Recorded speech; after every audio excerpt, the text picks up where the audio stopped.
they're your rights. I think it's gone a little bit too far. Slowly being taken away? More and more laws now telling us what we can do and where. From smoking bans. I don't think that's right, especially when you're out in public. To what we do in our cars.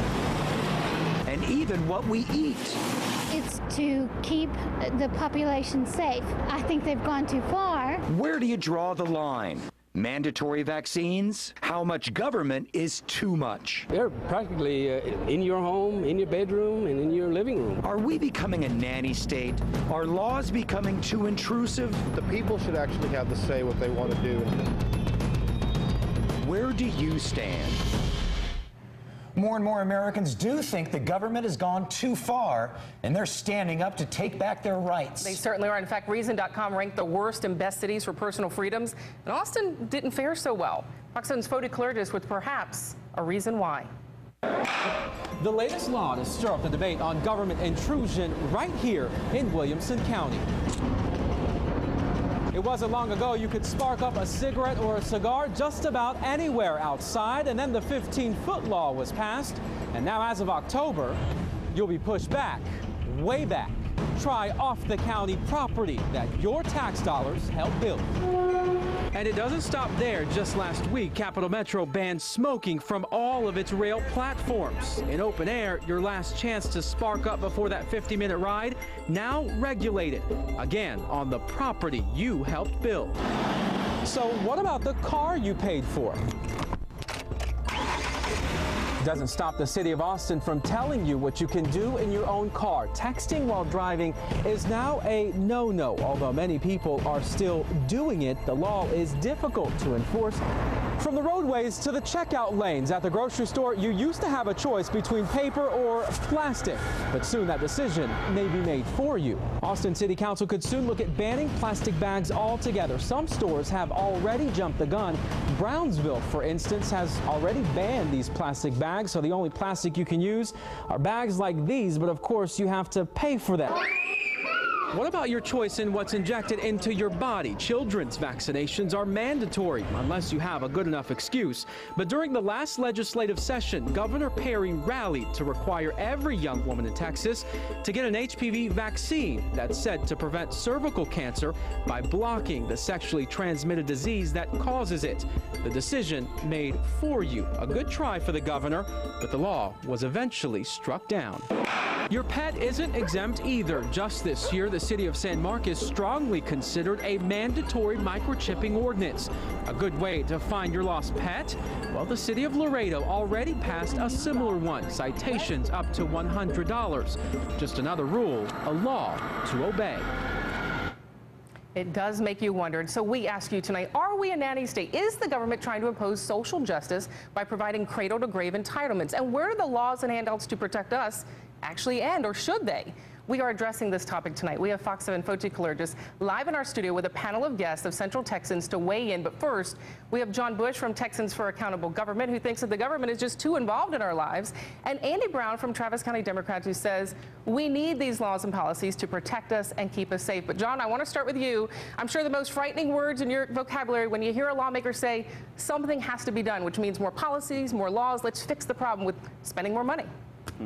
Yeah, in my opinion, the only proper role of government is to protect its citizens' life, liberty, and property. Sure, we have many common problems as a society, but history has shown that communities, that the free market is more apt to solve these problems than government force, than laws, than government coercion. And I believe when we come together as communities and we work to genuinely help each other out to solve these common problems, to limit the harm that happens to us, then we're going to be able to do that a lot more effectively and efficiently. All right, but I know that you really don't want any laws. I mean, at some point we can't have anarchy. My family came from communism, they came from Cuba. We don't want all government, but at some point you do have to draw the line. Yeah, I think on the video, just about single thing that you showed draws the line for me, especially the mandatory vaccinations. Whenever you have a needle being inserted to your body, who knows what's in the vaccines? They've been known to have mercury and aluminum as well. But I think then it's again, a major problem. It is a public safety issue. I want to send it over right now to Andy Brown. Andy, what do you say about this? We do know the Democrats, they want bigger government. At least they're known for that. They're known for the hand-holding, the regulation. Where do you stand on these vaccines and the other mandatory regulations and laws we have? Loriana, the government is not some nameless foreign entity. The government is us, and it is by us, and it is accountable to us. So while I respect libertarians like John and Chris Bailey, who's running for state representative, I feel there is a role for government to pass. Go ahead. I'm sorry, I didn't mean to interrupt. No, to pass laws to keep us from committing reckless behavior, from helping our armed forces, to protecting our environment. But to keep us safe, so, you know, telling someone they don't have the right to smoke in a certain area, or the texting laws, I mean, then you might as well ban changing a DVD in the car or arguing with your kids. So where do you stop? I think where there's reckless behavior involved, such as texting, I think that that's a fine place for government to say that you can't text while driving. I think it is fine for the government to say that you can't smoke because in public areas, because secondhand smoke has been proven to give you lung cancer. But who is it? Why is the government? Why do they have that rule? And why is it their responsibility? What happened to personal responsibility? We're talking about nanny state. Nannies, they take care of somebody, and eventually you grow up and you learn your adult responsibility. Where does it end? Sure, and the government, again, it is us. It's not someone else. The government is us, and if you don't like what's happening, they're accountable to you, and that's the great thing about our form of democracy. So another issue people talked about, the salt ban that they're looking at in New York. We also have the trans fat ban happening in New York, California. John, what do you think about this? Yeah, I think, as you said, there is a great deal of personal responsibility that we have as individuals. And I think when we exercise this responsibility, we're able to make decisions for ourselves. And after all, the individual is the one that can decide how he wants to act based on his own beliefs. On the contrary, government intrusion actually hurts the health of Americans. For example, they have subsidies and tariffs on the incoming sugar, which makes sugar very expensive. That's why we have high fructose corn syrup These now are in all of our outliers. I mean, drinks. you got to agree that seat belts are okay. It's okay for the government to say you have to wear a seatbelt. Why? In fact, a Republican, Leo Berman, was the one that carried the bill last session, saying that you have to have a seatbelt in the back seat. And I think that is something that we agree with pretty much across the aisle, that when it saves 10,000 lives a year, there's a good reason for that to be a law. Yeah, but I put my seatbelt on because I don't want to die. It's personal responsibility. I think anybody that has a sound mind can make that decision, and we can help those without a sound mind to make better decisions as well. yeah, I mean, guys, we both know that salt could raise your blood pressure, could lead possibly to heart disease, or at least have some sort of risk related to it. But does it mean that the government should get involved and tell you how much salt, or perhaps just educate you? No, education's great. I think whenever the studies started coming out that trans fat was harmful, the market created a solution by providing a lot more products that don't have trans fat. I don't think we need the government for this solution. I think there's a market for trans fat food. People are going to eat it. We can't, legislate behavior through laws. They're going to have a fat chance actually doing that. A fat chance. John, have you ever had a piece of fried chicken made with trans fat and one without trans fat? And can you tell me that there's any kind of difference discernible between those two? Yeah. I can't see one. I've had both. But Andy, if we know it's not good for you, then shouldn't people have the choice to really say, hey, it's not good for me, I'm going to choose not to have it? Why not educate the public and say, you know what, let's not be a nanny state. We're going to tell you that it could be bad for you. Don't have it. Sure, I think that's great, and I think that New York may have gone a little bit far on that. But when it's at a minimum, I think the FDA, I think we should all agree that the FDA and its requirements for labeling on drugs and food has been helpful to this country. We no longer live in a society like the TV show Mad Men, where dashboards are made out of metal and you can smoke around infants. Those things have come to pass because of government regulation and government studies. You know what, guys? We can go on this one forever because I know there's a lot of people on both sides. It is a hot topic, but I do want to thank you for coming in. John Bush, Texans for Accountable Government, Andy Brown, Travis County Democrats. Thank you both for joining us. And now we want to hear some other opinions. Fody is joining us now in the studio with a panel of guests to hear what they have to say. Fody? Yeah, Loriana, definitely a hot topic, and that's why we've brought in these 5 people here. Thank you guys for being here. But before we listen to what they have to say, I want to mention that we have picked them at random. We posted an ad on Facebook and on Twitter to try and get these people to come in, and we don't know exactly what their views are until right now. So I want to ask the first question for all of you guys, which is the main topic of our conversation. Are we becoming a nanny state? If you believe we are, raise your hand. 2. How about no, we're not becoming a nanny state? 2 to 1, and I'm guessing you guys are maybe. It depends, right? Why down the middle? Well, I think your segment is the nanny state, and sometimes it feels like we're in the banny state. And there are times when it's warranted. There are times when I feel like it's not. I think there are times when things are a little overreaching, but when it comes to public safety, I don't think our laws and our Constitution protect stupidity. You text while you drive, right? No? No, I text when I stop at lights. At lights, okay. And you, on the other hand, you said no, you don't think that we're becoming a nanny state. Why? I think a lot of times with this nanny state question, it's not so much, what the government is intruding upon, it's why they're intruding to begin with.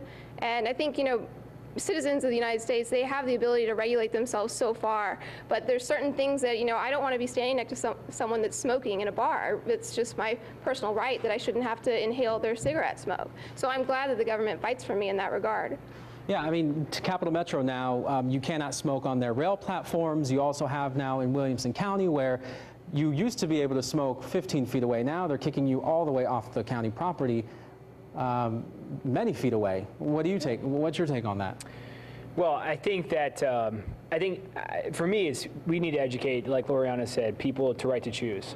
We need to educate the public. We need to educate more, and bring awareness, bring light to the subject, and give people the right to have freedom of choice. I don't think that we should be belittled and have all these rules and regulations. But does that mean I have to smell your carcinogen-laced smoke? It's a good point, and I think there are or if you have a baby, there are places where the government should step in, like Andy said. I mean, with plastic bags. I mean, that destroys our environment. There are times when people are texting while they're driving, causing accidents. The government should step in. But in terms of making personal health-wise decisions, we should be more educating and focus on educating the public and giving them the freedom to choose and know that it's healthier for them and better for all to choose and that give them to the personal empowerment. How about for children? Because I know that school districts decide what our children eat.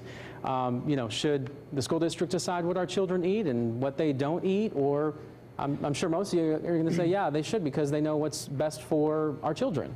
Well, no, clearly clearly we have a lot of issues around childhood obesity in no small part because of what's fed in kids' school. But I think a lot of it goes back to, okay, fine, I agree completely with personal responsibility, but that also means you pay your bill.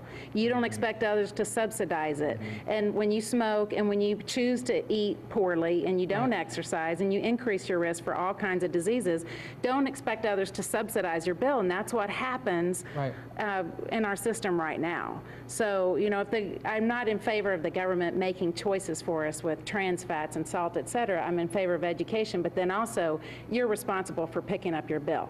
When your health care markers show that clearly you don't make healthy choices, don't expect other people to subsidize and pay for your bill. Right. Eric, I haven't talked to you, so let me just come over here for you. Where do you stand on all this? Well, the only place that government, whether it's state, local, or national, should get involved in our lives is when my actions impact you. Okay. And that's it. So if I want to go to a bar and smoke, then I find a bar that is for smokers. It's not the government's place to tell that bar owner that, no, you can't have people that smoke there. If the city wants to ban cigarette smoking on city property, great. On county property, on federal property, great. That's their business.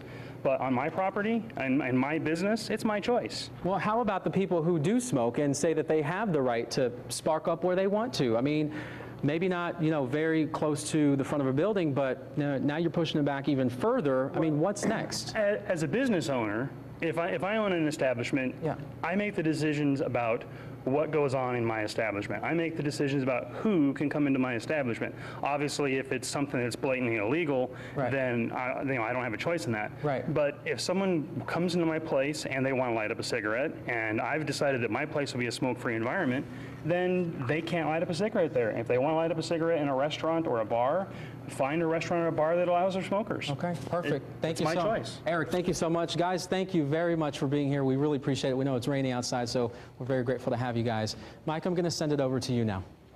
Thank you for that. There's probably never going to be an acceptable resolution to this debate. It's most likely going to be an ongoing tug-of-war between individual liberty and the public good. Valid points on both sides. Yes, we need order, general public safety, but not so much that people lose their individuality. Personally, I don't need the government to micromanage my life. I know smoking is bad for me. Eating fast food all the time is going to make me fat. The point is, do we have the freedom to make those kinds of choices? Some might think some of those choices are wrong, and that's fine, but it should be the individual's choice because they're the ones that are going to have to face the consequences. So what do you think?